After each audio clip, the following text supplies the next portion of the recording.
AI is replacing us. So what? It's quite a daunting assertion to make. We fear the idea of getting replaced or of being replaceable. It comes naturally to us. We feel frustrated, alienated, we feel insecure. All of these reactions stem from a natural defense mechanism for our way of self-sufficing, our way of providing for our spouses, kids, and families, our way of being. The statistics, though, are even more dire than the topic in abstract.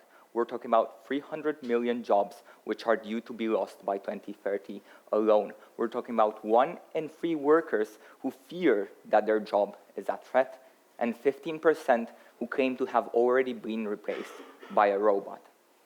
This means that job displacement is feared, ongoing, and predicted to intensify. But why ought we not to panic? And how can this be a good thing for humanity? Because we've gone through this before, and to a much higher and ever more threatening extent to one's way of life than it is happening now. Up until the 1800s, 80 to 90% of us were working in back-breaking, sweat-inducing, and quite unfulfilling agriculture, and mainly for self-sustenance. This means that we weren't making a profit out of it. We are engaged in it in order to live. We had no other means of fulfilling our basic need of getting fed. They couldn't have been covered otherwise. How was this solved? Well, via the introduction of the steam engine, which, and for the sake of this example, led to better farming methods. We could produce cheaper and more efficiently, and people could now move into other professions that stimulated them more or required more intellectual capacity from them. You didn't need to work in the fields in order to eat. You could write and get paid for it. You could create art and have it admired by many. You simply had more time to live. This is interesting about innovation and the way in which we react to it. We are used to doing something, even though it may prove inconvenient at times or even detrimental. But when it can be replaced, we suddenly have a loss of purpose. But why is a purpose fulfilled whenever you are just a gear in a machine? Was that role actually fulfilling? And is the future better for humanity in regards to artificial intelligence? The answer to the last question is quite a big yes, and will be proven both with analogies and real-world historical data of when such displacements took place. But firstly, let's take it step by step. What makes something be fulfilling? Definitionally, it is something that gives you happiness or satisfaction. But that can easily mean other things if not given other proper metrics. On time, we agree that happiness should be distributed.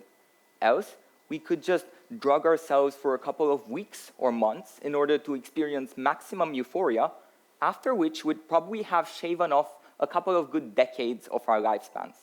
Quantitatively, that isn't as much happiness or life to enjoy in the first place. If we talk about intensity, we also don't want to have flatline levels of happiness because that would just make life monotonous, boring. As such, what makes life fulfilling are projects, adventures, ups and downs that result in you changing, growing, learning something new. We don't want to work in online customer service to fill out Excel sheets or to go through data sheets, analyzing them manually by hand, when those are only intermediary and repetitive steps towards achieving something bigger. As AI gets smarter and smarter, we see that it is not an excuse for us to work less, but it is merely a catalyst for us to excel even more than before. This may all seem a bit grand, but it is how the world tended to evolve. When there was no need for traditional agriculture, people started pursuing higher professions, like processing the goods instead of harvesting them.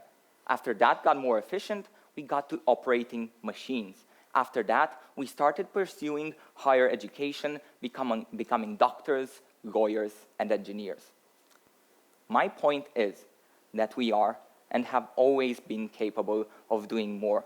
We need not to get afraid. We need not to do what a machine can do for us. Humans need not apply. I've been practicing high-level academic debating for the past 3 years of my life, representing my nation in international tournaments, and can confidently say that the quality of my work and of my game has been greatly improved by AI, but not in a way that one may think.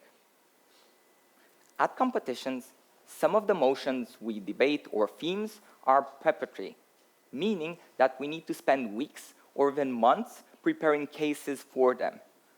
What we used to do at the start was to try to compile a lot of research, to focus on getting statistics, on unearthing them by messaging journalists from even breakaway regions like Somaliland, and then reading even more articles upon that and merging it all into one package. Most of our time was spent on that, ignoring the fact that what was most important was not having the info, but organizing it in a strategic and planned manner, building a case that was time efficient, that held up in comparison with the other team's case, that the average informed voter or listener could listen to. We missed that, and we constantly had the problem of losing debates, even though we felt like we knew more about the topic at hand than the other team. What changed? No, we didn't start creating cases with AI. It is quite rubbish and rudimentary at doing that. Instead, we started doing targeted research with artificial intelligence, using all the extra time in order to actually build stronger cases. What we had believed to have been something so essential proved to be actually quite time-draining and actually detrimental without providing many benefits. Whereas before, we were struggling to even make it to knockout rounds at competitions, we are now consistently achieving the top teams and international tournaments, managing to reach semifinals in a tournament of 74 teams in the first tournament of the year. After that, we reached quarters.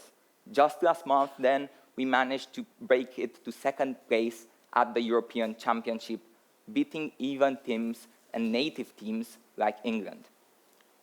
All we had to do was to automate a process that took from us tens of hours we otherwise could have spent on something more productive. We were open to changing our way of working, and it is currently paying off. And as such, we ought to embrace the change. The same kind of statistics that say we'll lose hundreds of millions of jobs are saying we'll have a net increase by 78 million by the same date. We're not losing our jobs. And even those which are lost were probably not that meaningful in the first place. What allowed us to replace working in the fields with working at the office may very well help us go from working at the office to not working at all, with increases of productivity of up to 40%, with both creative and computational fields being affected by this AI revolution. All we have to do now is to figure out a way in which we can work with our current tools in order to gain more living time. There's this fallacy suggesting that if we work more or if work can be done faster, then our volume of work in total will probably just get increased. Instead, what actually happens is that we just get more time to live, to spend it on the things that we like, to spend it with our kids, families, friends, spouses, or simply on ourselves. It is no wonder that a 4-day work week being pilot tested in Spain resulted in significant increases in happiness, work satisfaction, and even productivity. After all, we are humans. We have always found ways in order to work smarter and not harder. And that has yielded surprisingly positive results in all manners of measuring life satisfaction, life expectancy, and quality of life. This time, it is no different. Embrace the fear, for if one does not preempt what may at first seem to be a danger, then they will be a victim of their own inaction. Thank you.